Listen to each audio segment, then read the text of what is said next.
Mateus 6, versículo 9. Portanto, orai deste modo: Pai nosso que estás no céu, santificado seja o teu nome. Venha o teu reino, seja feita a tua vontade, assim na terra como no céu. O pão nosso de cada dia nos dá hoje. E perdoa-nos as nossas dívidas, assim como também temos perdoado aos nossos devedores. E não nos deixes entrar em tentação, mas livra-nos do mal, pois teus são o reino, o poder e a glória para sempre. Amém. Porque se perdoardes aos homens as suas ofensas, também vosso Pai Celestial vos perdoará. Se, porém, não perdoardes aos homens, tampouco vosso Pai perdoará vossas ofensas. Amém? O Evangelho, ele é perdão. Repita comigo: o Evangelho tem como fundamento o perdão de Deus. E esse perdão que nós recebemos é um convite para nós andarmos na mesma medida que Deus anda. A medida de um homem e de uma mulher de Deus que tem um coração perdoador. Está falando que nós devemos perdoar os devedores, né? Assim como o nosso Pai nos perdoa. É porque alguém vai precisar do nosso perdão. E é bom ter um estoque bem grande ao longo da vida. Amém? Porque sempre nós vamos precisar do perdão de alguém e sempre vamos ter que perdoar alguém. Você pode ter certeza disso? Amém? Eu comecei a falar sobre a oração do Pai Nosso.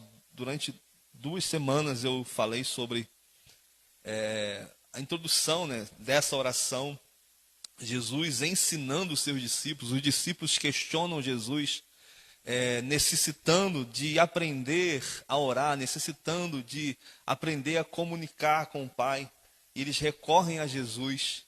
E Jesus, ele passa essa oração não como uma reza, né, para a gente repetir ela no velório, para a gente repetir ela no meio de um público onde tenha pessoas de várias religiões, mas ele dá uma instrução que é o resumo de um ensinamento de um rabino naquele tempo.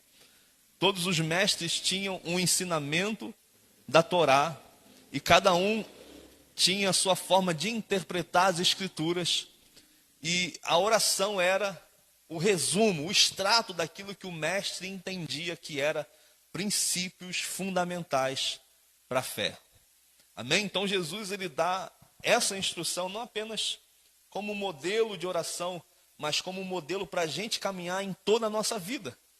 E ele começa corrigindo a motivação. Se você olhar o livro de Mateus 6 completo, ele corrige a motivação de como nós devemos pedir, com qual coração nós devemos fazer isso. Não ser igual os fariseus que oram como hipócritas na praça, a fim de serem reconhecidos pelos homens. Fala também para a gente não usar de vãs repetições, para não ficar repetindo isso como se fosse um patuá que fosse gerar uma bênção, que fosse gerar um resultado, mas que nós, quando fôssemos orar, nós entrássemos no nosso quarto e fechássemos a nossa porta. E em secreto nós iremos falar com Deus. E ele fala quando vocês forem orar, ou seja, ele dá a entender que a oração é cotidiana, a oração é corriqueira, a oração é um ato de diálogo, mas principalmente é um ato de ouvir a voz de Deus, a voz do Pai. Acalmar, aquietar o espírito para ouvir dele. E aí ele começa a falar como nós devemos orar. Ele fala, Pai Nosso. Ou seja, a palavra Pai é Abba. E Abba é uma palavra íntima, um balbuciar de uma criança que está indefesa, que está sem segurança, e que ela recorre ao Pai dizendo, Paizinho. Então, a nossa posição diante de Deus não é uma posição de apenas servo e senhor, mas é uma posição de pai e filho. Nós temos acesso a esse Pai que tem bons planos para mim e para você. Nós temos acesso a esse Pai que é um Pai perdoador, um pai reconciliador. Só que ele não é só pai meu, ele é pai nosso. Ou seja, tem uma família de Deus. Porque nós, por natureza, somos egoístas. Nós queremos Deus só para a gente, nós queremos formatar um Deus pessoal. Não, é esse Deus aqui que eu creio. Se você não crê na minha maneira, você está errado. Não, não existe um crer da minha maneira. Existe um crer conforme diz as Escrituras. Essa é a vontade de Deus para a igreja. Crer conforme diz as Escrituras. Então nós temos que romper com esse individualismo e entender que tem um Pai que nos inseriu na sua família, pela graça. Amém? E esse Pai, ele está onde? Nos céus, habitando em luz inacessível. Para o homem carnal, para a nossa natureza humana, é impossível chegar diante de Deus, porque ele está habitando em lugar que é inacessível para nós enquanto estivermos nesse corpo. Por isso que o Espírito Santo é aquele que traduz a vontade de Deus, imprime a vontade de Deus para o nosso espírito. Jesus falou que iria ao Pai e não nos deixaria órfãos, mas o Espírito viria e nos faria lembrar de todas as palavras, nos conduziria a toda a verdade, porque Deus, ele é Espírito. Importa que aqueles que o adorem, adorem em Espírito e em verdade. Essa é a hora da igreja. Chegar diante dessa verdade de Deus e, pelo sangue de Jesus, se aproximar no Espírito. Existe uma vida no Espírito que nos conecta ao Pai. Existe uma vida no Espírito que faz a nossa carne ser submissa à vontade divina. Amém? E ele não fica só aí. E nessa noite eu quero falar sobre esse trecho que diz: santificado seja o teu nome, né? Pai nosso que estás nos céus. Santificado seja o teu nome. O que essa frase, né, santificado, quer dizer? Santificado seja o teu nome. No mundo antigo, entre o povo hebreu, o nome era algo muito importante. Não é como nos nossos dias que a gente coloca o nome sem pensar no significado.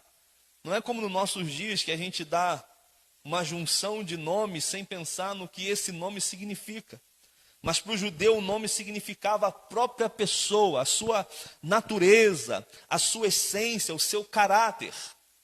O nome de Deus é a própria natureza dele. Santificado seja o teu nome, a própria natureza divina. E esse nome envolve tudo que foi revelado a nós a respeito desse Deus. Todos os seus atributos. Os nomes revelam as características de quem ele é. Por isso que em alguns momentos no hebraico tem a palavra El, que significa Deus ou divindade. E a gente encontra, por exemplo, em Isaías 40, 28, vai dizer a respeito do Deus eterno, que no hebraico é El Olam. Repita comigo, El Olam. Que é o Deus eterno. Não precisa abrir não, só ler junto aqui, ó. Isaías 40, 28 ao 29. Diz assim: será que vocês não sabem? Será que você não sabe? Nunca ouviu falar? O Senhor é o Deus eterno, o Criador de toda a terra. Ele não se cansa, nem fica exausto. Sua sabedoria é insondável. Ele fortalece o cansado e dá grande vigor ao que está sem forças. Amém? Então esse Deus não é um Deus qualquer, uma divindade qualquer. Ele é um Deus que é eterno. Nele contém a eternidade. Amém? E ele nos deu a eternidade que está contida totalmente nele. Ele também se revela como o El Shaddai, que quer dizer o Deus Todo-Poderoso, Deus a rocha, Deus que permanece. E esse Deus, ele chama Abraão e faz uma aliança com Abraão. Esse Deus que é Todo-Poderoso se apresenta a Abraão e faz uma aliança com Abraão. Em Gênesis 17 mostra essa aliança. Quando Abraão estava com 99 anos de idade, o Senhor lhe apareceu e disse: eu sou o Deus Todo-Poderoso, eu sou o El Shaddai. Com 99 anos, é isso? 89 anos, Deus ainda tinha promessas para Abraão. E agora, ele disse: eu sou o Deus Todo-Poderoso, ande segundo a minha vontade e seja íntegro. Estabelecerei a minha aliança entre mim e você e multiplicarei muitíssimo a sua descendência. Abrão prostrou-se com o rosto em terra e Deus lhe disse: de minha parte, esta é a minha aliança com você. Você será pai de muitas nações. Não será mais chamado Abrão, seu nome será chamado Abraão, porque eu o constituí pai de muitas nações. Eu o tornei extremamente prolífero. De você farei nações e de você procederão reis. Aleluia. Então você vê o Deus Todo-Poderoso se apresentando a Abraão e fazendo um pacto, fazendo uma aliança. Se tem uma coisa que Deus valoriza nas Escrituras, é a aliança. A aliança tem dois contratos, né? O contrato entre ambas as partes. Ou seja, as duas partes precisam estar de acordo para que sejam cumprido aquilo que está proposto. Amém? E Deus faz uma aliança com Abraão, ou seja, Deus procura Abrão primeiro, né? O nome dele era Abrão, e ele por si mesmo decide fazer essa aliança com ele. Só que no meio dessa aliança, ele transiciona o nome de Abrão para o nome de Abraão. Abrão significa pai elevado, pai ilustre, grande pai. Mas aí quando Deus faz essa aliança com Abrão, ele diz que ele seria pai de multidões, pai de muitos filhos. Ou seja, Abraão significa pai de muitos, pai de multidões. Então, quando Deus faz uma aliança com o homem, ele transiciona. A Bíblia diz em Apocalipse que tem um nome para cada um de nós que a gente ainda não conhece. E agora, Deus ele transiciona, ele promove um pai ilustre, um pai que era excelso, um grande pai, né, que é Abraão, para pai de multidões. Esse é o Deus Todo-Poderoso. Esse é o Deus El Shaddai. O nome do Senhor, o nome de Deus, na sua essência. Se perguntar qual era o nome de Deus nas Escrituras, que os judeus, que os israelitas tinham até temor de mencionar, o nome do Senhor escrevia-se assim: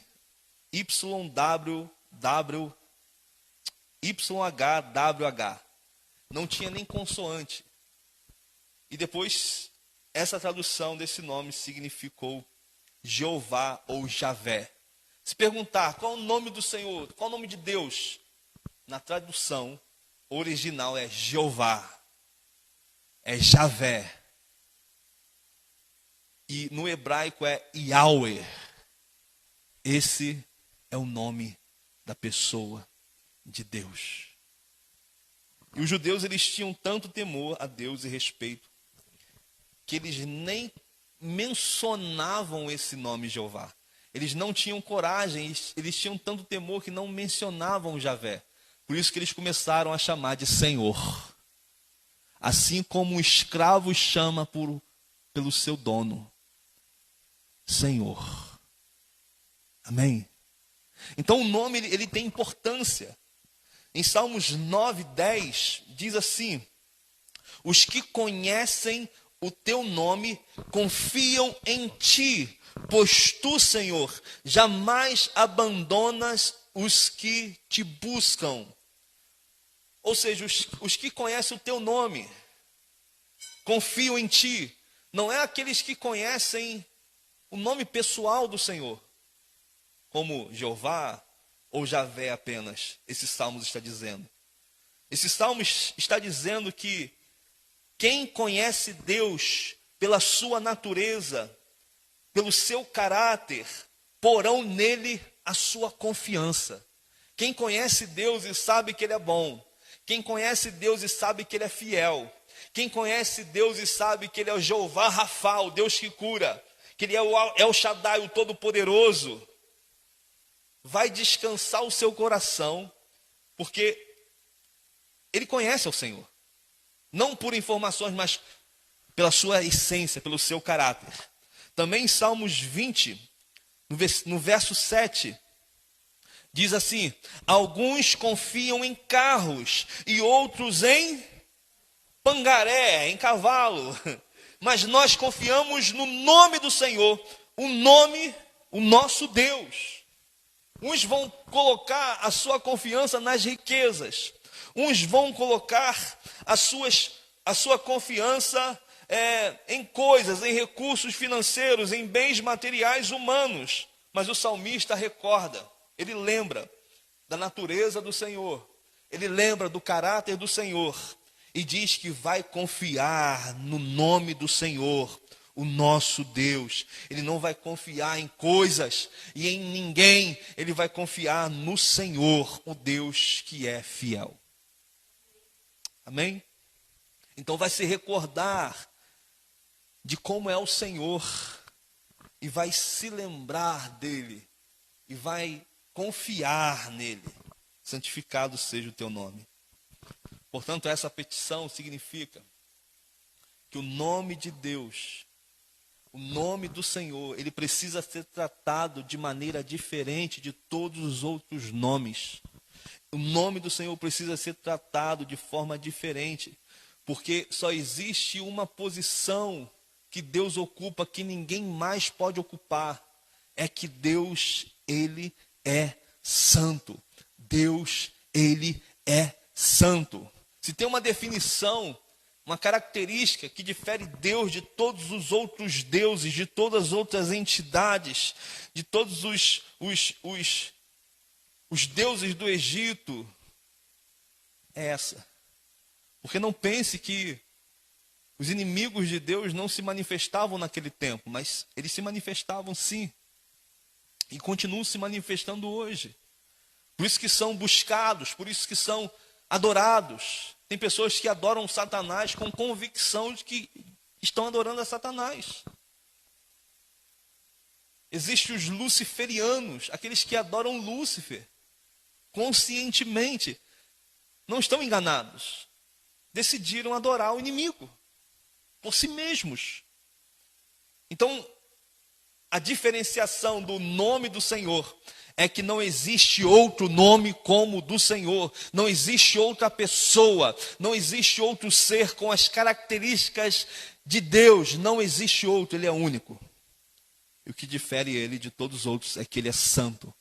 Ou seja, ele é separado. Não tem impureza nele. Não há pecado. Não há sombra de variação. Ele não muda. Se nós nos aproximássemos hoje na carne diante de Deus, nós seríamos fulminados diante da santidade dele. Simplesmente viraríamos poeira diante da grandeza do Senhor. Apocalipse mostra a realidade do trono de Deus.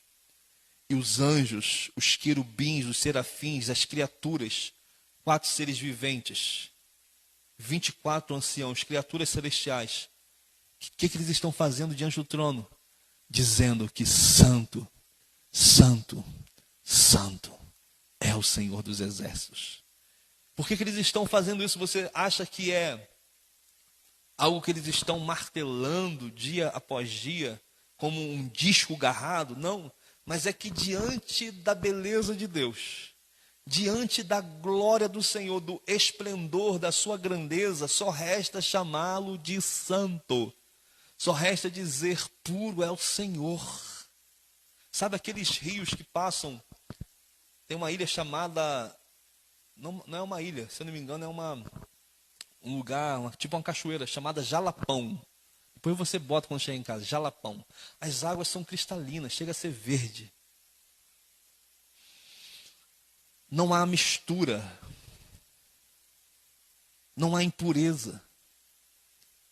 Assim é o Deus que nós estamos adorando e nos aproximando dele. Santificado seja o seu nome. Nós queremos dizer, nos faça capazes para te dar o lugar único que a sua natureza e caráter merecem. Santificar o nome do Senhor é isso. Senhor, nos faça perceber como o Senhor é na sua essência, nos faça perceber como é a sua natureza e nos permita te adorar como lhe convém. Nos permita te adorar como o Senhor merece de fato. Nos ajude a te adorar como o Senhor merece. Então é isso que significa: santificado seja o teu nome. Martinho Lutero, um grande reformador, foi um dos que encabeçaram a reforma protestante. E ele fala o seguinte: em sua pregação, Lutero pergunta: como é santificado entre nós o nome do Senhor? Agora tornando isso prático. Como nós santificamos o nome do Senhor na prática? E a resposta é: quando tanto nossa vida como nossa doutrina são verdadeiramente cristãs. Quer dizer, quando nossas convicções intelectuais e nossas ações práticas são expressão de uma submissão total à vontade de Deus. Quando nós santificamos o nome do Senhor, quando aquilo que nós sabemos, quando aquilo que nós temos convicção se une com práticas, quando as nossas convicções intelectuais e nossas práticas são uma expressão da submissão total a Deus, nós santificamos o nome do Senhor. Quando nós nos submetemos 100% a Deus, 100% à sua vontade. Amém? Só que Jesus fala do Pai Nosso. Mas em João 17, no versículo 11, ele diz Pai Santo. Ou seja, esse Pai que é nosso, que temos hoje acesso, é um Pai que é santo, que é separado. Ou seja, nós podemos sim chamar Deus de Abba Pai, de Paizinho querido, mas isso às vezes ganha uma proporção de meninice, quando nós não entendemos que esse Pai que nos ama, esse Pai que nos quer bem, é um Pai santo, é um Pai que nós não podemos nos relacionar com Ele quando nós estamos longe da sua vontade e a sua verdade.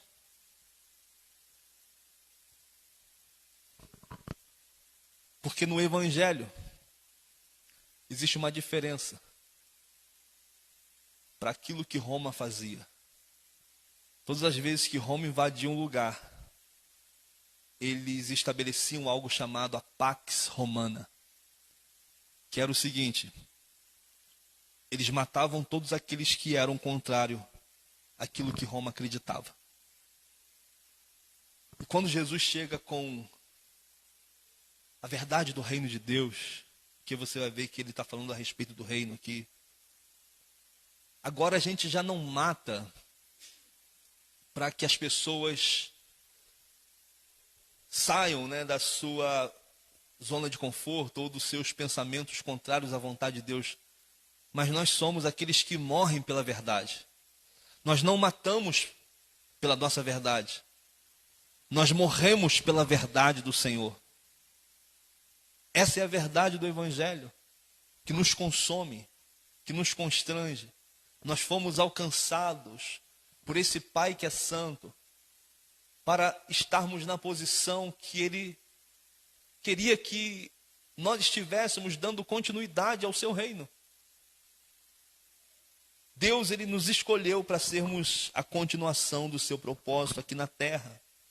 Então nós precisamos aproximar com reverência e adoração, com um temor diante da santidade desse Pai que está nos céus, mas ele combina amor e santidade. Repita comigo. Em Deus habita amor e santidade. Para se relacionar com Ele, meu irmão, é preciso estar num lugar de humilhação, de conversão. Conversão é o que? É você sair daquele lugar que a carne quer te levar. E você está diariamente fazendo a rota. Saiba que a nossa transformação com o passar dos anos, às vezes vai ser como gotas no oceano. Tão pequenininhas. Tão pequenininhas. Mas são necessárias. É necessário continuar, ainda que uma gotícula. Ainda que uma partícula em nós. Precisa continuar sendo transformada por essa verdade, por quem Deus é. Nós não podemos nos encontrar num lugar em que o nosso coração se endurece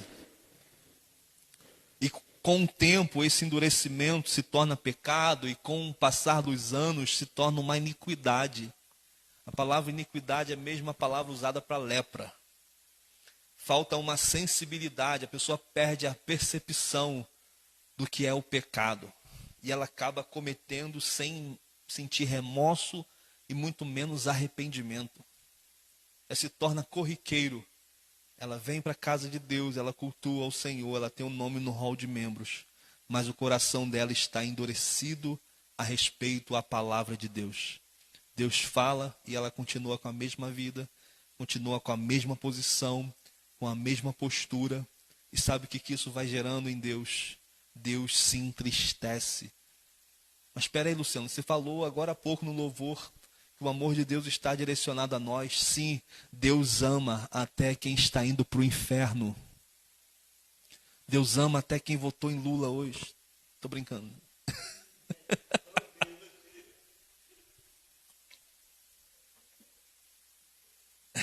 Porque Ele é amor. Ele não tem, Ele é. Mas Ele exige que o nosso coração esteja liberado de sentimentos, de ressentimentos. Você vai ver aqui falar sobre o perdão por causa disso. Porque o centro desse ensino das Escrituras tende sempre para um alinhamento do nosso coração. Tem que ter perdão. Tem que ter misericórdia. Tem que ter um lugar de morte. O que é morrer? É você saber, olha, entre o ímpio que não sabe nada de Deus, que está me ofendendo, e eu que conheço a palavra, que se cale eu, que sofra eu o dano, não ele. Entre aquele que está desviado e já perdeu a visão de Deus, porque o Deus desse século cegou o entendimento dos incrédulos. E incrédulos não são aqueles que nunca creram, incrédulos são aqueles que ouviram o evangelho e rejeitaram a ele. Eu vou falar assim, poxa, ele está desviado, ele já não está vendo nada. Então entre eu e ele sofreu dano, eu sofro. Eu pago o preço por ele, eu me faço como fraco para alcançar os fracos. Fiz-me de tudo para com todos, para que de alguma forma eu viesse salvar alguns. É uma posição que o zelo pela santidade de Deus nos consome. Santificado seja o teu nome, Ajuda-nos primeiro que tudo conhecer-te.